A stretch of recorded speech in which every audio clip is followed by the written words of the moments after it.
Hello everyone. So in this video we're going to be learning about 5 variable K-maps. So let's take the case where I have 5 variables A, B, C, D and E.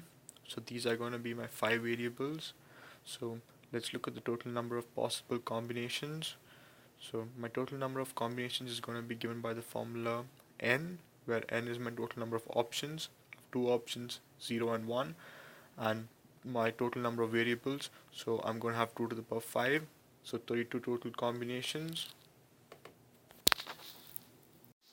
So to solve this, we need to cover all the 32 combinations.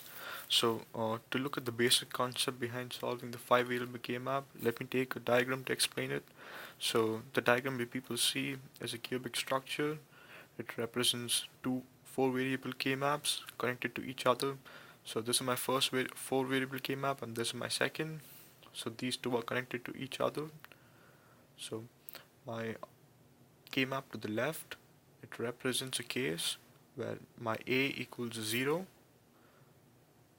and my K-map to the right represents a case where my A equals 1. So it covers both these cases. So you can think of these two K-maps as being overlapped. So it's like having one K-map on top of another, and this diagram is going to be the side view.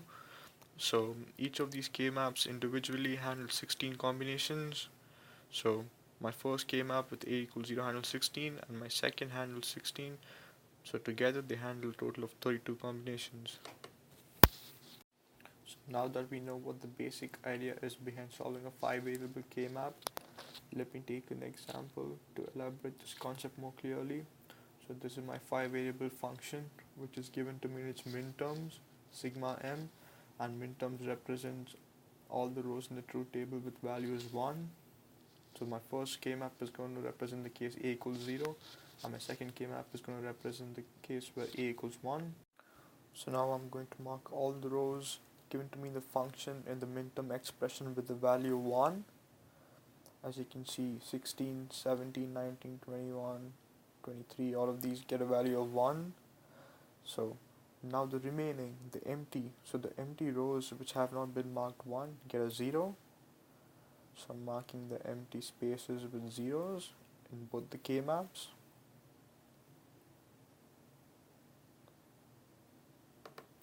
In K-maps, we form the largest groups because that would eliminate the most number of terms. So in this case, we're going to be looking at the common between both the K-maps because that will incidentally form the largest groups due to overlapping. So I have 4 from the first K-map and 4 from second, so total of 8. And this is going to be my first expression. And in the first K-map, I can have this as my second expression. It's the largest group in my second K-map, this is my largest expression. So I have 3 total terms. So let me label them as 1, 2, 3. My first K-map represents a case where A equals 0, so I can write it as A0, and my second K-map as A because A is 1.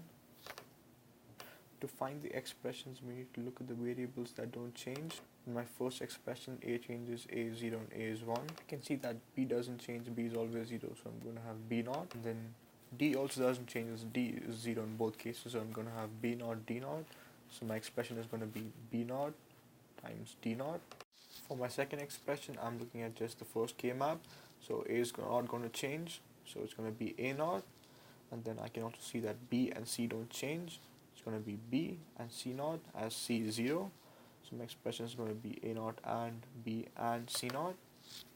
For the third expression, I'm looking at just my second K-map. So A is just 1, so I'm going to have A. And I can also see that D and E don't change. So my expression is going to be A, D and E. Function F was given in midterm expression. So F can be written in SOP form or the sum of product form. So that's basically adding all the 3 terms that we obtained. That is adding the expression 1, 2 and the third expression. So F is going to be B0 and D0, my first expression, plus A0, B, C0, my second expression, plus A, D and E. So this is the final answer that I obtained for F, and this is the solution for the 5 variable K-map. So thanks for watching the video, and I hope that you guys understood the concept clearly, and see you guys in the next video.